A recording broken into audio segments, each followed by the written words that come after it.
এই যে মহিলা, দেশ কোথায় গোপালী? সেদিন প্রতিজ্ঞা করেছিলাম যেদিন সবাই বের করে দেবো। তারা জবরদস্তি ধাক্কা মেরে আমাকে বাড়ি থেকে বের করেছে। এক যুগেরও বেশি সময় আগে অবরুদ্ধ এক নেত্রীর এই আর্তনাদ আর ক্ষোভের কথা মনে আছে আপনাদের? সেদিনের সেই ক্ষুব্ধ নেত্রী ছিলেন সাবেক প্রধানমন্ত্রী বেগম খালেদা জিয়া। আর যার দিকে আঙুল তুলে তিনি কথাগুলো বলছিলেন, তিনি ছিলেন তৎকালীন এক অহংকারী পুলিশ কর্মকর্তা। সেদিন ক্ষমতার দম্ভে অন্ধ হয়ে যারা একজন সাবেক প্রধানমন্ত্রীর সাথে চরম অধ্যত্বপূর্ণ আচরণ করেছিলেন, তাদের আজ কি পরিণতি হয়েছে? প্রকৃতির বিচার যে কত নিখুঁত, তার কর্মের ফল যে কাউকেই সহজে ছাড়ে না, তার সবচেয়ে বড় প্রমাণ আজ দেশের চোখের সামনে। সময়ের চাকা ঘোরে, আর সেই ঘূর্ণনে একসময় যারা ধরাকে সরা জ্ঞান করতেন, যাদের ইশারায় দেশের আইন উঠত আর বসত, আজ তাদেরই জবাবদিহির কাঠগড়ায় দাঁড়াতে হচ্ছে। চরম অপমান আর লাঞ্ছনার শিকার হয়ে হারাতে হচ্ছে সাধের চাকরি। কেউ পালাচ্ছেন, কেউ বা বন্দী হচ্ছেন কারাগারের অন্ধকার প্রকোষ্ঠে। ক্ষমতার পালা বদলে আজ কিভাবে তাসের ঘরের মতো ভেঙে পড়ছে সেই দম্ভের সাম্রাজ্য, আর কারা কারা পাচ্ছেন তাদের অতীত কর্মের চরম শাস্তি। চলুন আজ সে অজানা আর রোমাঞ্চকর ইতিহাসের পাতা উল্টে দেখি। 2013 সালের শেষ দিক, দেশ জুড়ে একতরফা ও প্রশ্নবিদ্ধ নির্বাচনের দামামা বাজছে। গণতন্ত্র রক্ষার শেষ চেষ্টা হিসেবে তৎকালীন বিরোধী দলীয় নেত্রী বেগম খালেদা জিয়া ডাক দিলেন মার্চ ফর ডেমোক্রেসি বা ঢাকা অভিমুখী অভিযাত্রার। লক্ষ্য ছিল 29 ডিসেম্বর সারা দেশ থেকে লাখো মানুষকে ঢাকায় জড়ো করে তৎকালীন সরকারের উপর চাপ সৃষ্টি করা। কিন্তু সেই কর্মসূচি যে কোনো মূল্যে রুখে দিতে মরিয়া হয়ে ওঠে সরকার, আর এই কাজে তারা রাজনৈতিক দলের মতো ব্যবহার করে পুলিশ বাহিনীকে। গণতন্ত্রের সেই কণ্ঠ রোধ করতে সেদিন রচিত হয়েছিল এক জঘন্য নাটক। বেগম খালেদা জিয়ার গুলশানের বাসভবন ফিরোজাকে পরিণত করা হয় এক ভয়ঙ্কর কারাগারে। 5 জানুয়ারি 2014 সালে নির্বাচনকে সামনে রেখে বিরোধী দলীয় নেত্রীকে সম্পূর্ণ অবরুদ্ধ করে রাখতে সেদিন ব্যবহার করা হয়েছিল বালু ভর্তি ট্রাক। একটি বা দুটি নয়, পুরো 5টি বালু ভর্তি বিশাল ট্রাক বিভিন্ন কায়দায় আড়াআড়ি করে দাঁড় করিয়ে আটকে দেয়া হয় ফিরোজার প্রবেশপথ। এই সুদূর প্রসারী ষড়যন্ত্রের মূল মাস্টারমাইন্ড ছিলেন তৎকালীন ডিএমপি কমিশনার বেনজির আহমেদ। তিনি খুব ভালো করেই জানতেন, খালেদা জিয়া যদি সেদিন একবার রাস্তায় নামতে পারেন, তবে জনতার যে ঢল নামবে তাতে একতরফা নির্বাচন কোনোভাবেই সম্ভব হবে না। তাই বেনজির আহমেদের নির্দেশে এবং উপ কমিশনার খন্দকার লুৎফুল কবির, এডিসি আয়েশা সিদ্দিকা, এসি শামসুন নাহারের মতো অতি উৎসাহী পুলিশ কর্মকর্তাদের সরাসরি অংশগ্রহণে সেদিন খালেদা জিয়াকে গৃহবন্দী করা হয়। পরদিন সকালে সেই অবরুদ্ধ অবস্থা ভেঙে বেগম জিয়া যখন নিজের গাড়ি নিয়ে বের হওয়ার চেষ্টা করেন, তখনই ঘটে সেই বহুল আলোচিত ঘটনা। বাসার গেটের সামনে চরম ঔদ্ধত্য নিয়ে তার গাড়ির সামনে বাধা হয়ে দাঁড়ান তৎকালীন এডিসি আয়েশা সিদ্দিকা। অন্যদিকে আরেক পুলিশ কর্মকর্তা এসি শামসুন নাহার তার অধীনস্থ পুলিশ সদস্যদের ধমক দিয়ে বলছিলেন, শক্ত দেয়াল তৈরি করেন, ম্যাডাম যেন কোনোভাবেই বের হতে না পারে। সরাসরি খালেদা জিয়ার মুখের উপর তিনি বলেছিলেন, সব পথ বন্ধ, তাকে ভেতরেই থাকতে হবে। দীর্ঘ আপোষহীন রাজনৈতিক জীবনে বেগম জিয়াকে সেদিন যতটা মানসিক কষ্ট দেয়া হয়েছিল তা আর কখনো দেখা যায়নি। ক্ষোভে ফেটে পড়ে তিনি সেদিন পুলিশ কর্মকর্তাদের বলেছিলেন, আপনারা আমার বাসার ভেতরে কেন ঢুকে গিয়েছেন? দেশ কোথায় গোপালী?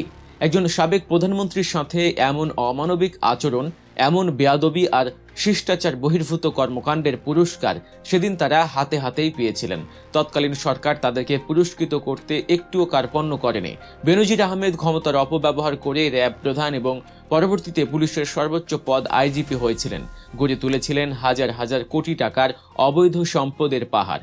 আজ তিনি দুর্নীতির দায়ে দেশান্তরী।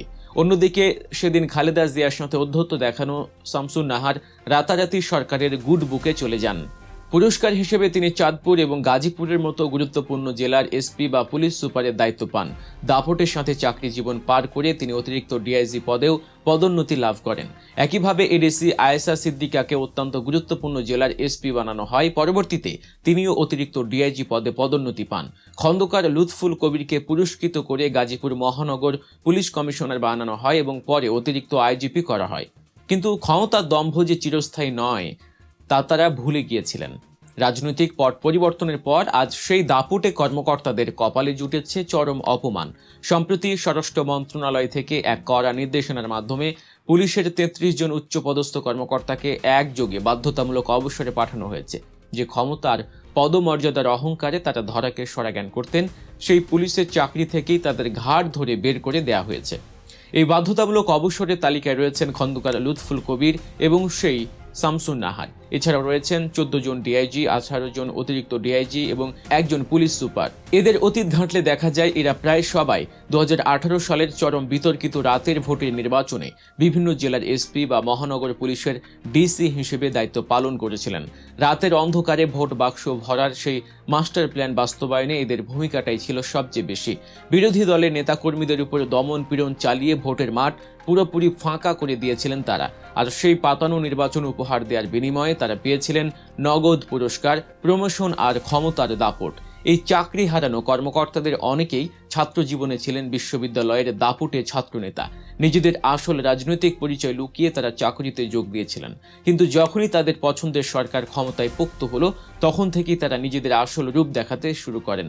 তারা ভুলে গিয়েছিলেন যে তারা প্রজাতন্ত্রের কর্মচারী, কোনো নির্দিষ্ট রাজনৈতিক দলের ক্যাডার নন। এই তালিকায় থাকা আরেক আলোচিত নাম ডিআইজি মোল্লা নজরুল ইসলাম। ছাত্রজীবনে ঢাকা বিশ্ববিদ্যালয়ের বড় পদে রাজনীতি করা এই কর্মকর্তা কর্মজীবনে কতটা বেপরোয়া ছিলেন তার প্রমাণ মেলে নানা ঘটনায়। 2013 সালে ডিএমপি ডিবিতে ডিসি থাকাকালীন তার বিরুদ্ধে এক ব্যবসায়ীকে আটকে রেখে জোর করে ব্যাংকে হিসাব থেকে 1 কোটি টাকা ঘুষ নেয়ার অভিযোগ উঠেছিল। এখানেই শেষ নয়, গাজীপুর মেট্রোপলিটন পুলিশের কমিশনার পদে বসার জন্য তিনি তৎকালীন স্বরাষ্ট্রমন্ত্রী আসাদুজ্জামান খান কামাল এবং তার চক্রকে গুনে গুনে 5 কোটি টাকা ঘুষ দিয়েছিলেন। বস্তায় করে নগদ টাকা এবং চেকের মাধ্যমে সাবেক স্বরাষ্ট্রমন্ত্রীর ফার্মগেটের বাসায় সেই টাকা পৌঁছে দেওয়া হয়েছিল। ছাত্র জনতার গণ অভ্যুত্থানের পর এই চরম দুর্নীতিবাজ কর্মকর্তা এখন গ্রেফতার হয়ে কারাবন্দী অবস্থায় কারাগারে আছেন। আরেক কীর্তিমানের নাম শ্যামল কুমার নাথ। কক্সবাজারের পুলিশ সুপার হিসেবে দায়িত্ব পালনের সময় সেখানে এক নজিরবিহীন ঘটনা ঘটেছিল। স্বয়ং পুলিশ সদস্যরাই সরাসরি ইয়াবা চোরা কারবারের সাথে জড়িয়ে পড়েছিলেন। এসপি হিসেবে তার চরম গাফিলতি এবং টাকার প্রতি লোভের কারণেই পুরো কক্সবাজার তখন মাদকের স্বর্গরাজ্যে পরিণত হয়েছিল। আজ তাকেও পুলিশ বাহিনীর পোশাক চিরতরে খুলে ফেলতে হয়েছে। তালিকায় আছেন অতিরিক্ত ডিআইজি মোহাম্মদ আনোয়ার হোসেন খান, যার সরাসরি নির্দেশে একসময় ব্রাহ্মণবাড়িয়া পুরো জেলা আতঙ্কের নগরীতে পরিণত হয়েছিল। আর 2024 সালের বৈষম্য বিরোধী ছাত্র আন্দোলনের সময় এই একই কর্মকর্তা মাঠ পর্যায়ের পুলিশ সদস্যদের নির্দেশ দিয়েছিলেন আন্দোলনকারীদের উপর সবচেয়ে কঠোর বল প্রয়োগ করে গুলি চালানোর জন্য।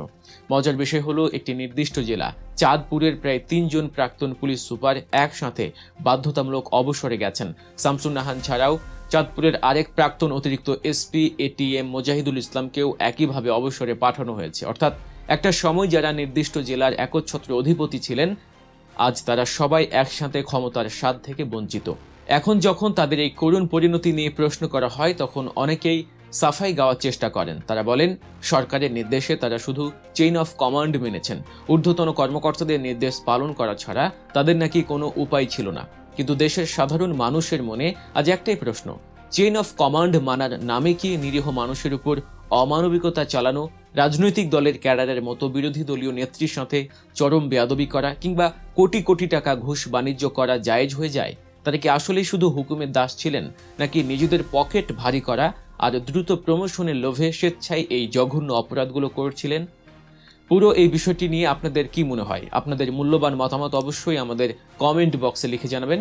দেশের রাজনীতি, প্রশাসন এবং ক্ষমতার অন্দরমহলের এমন সব এক্সক্লুসিভ খবরের সত্য এবং বস্তুনিষ্ঠ বিশ্লেষণ পেতে সাবস্ক্রাইব করুন গল্প নিউজ। ভালো থাকবেন, সত্য ন্যায়ের পক্ষে থাকবেন। আল্লাহ হাফেজ।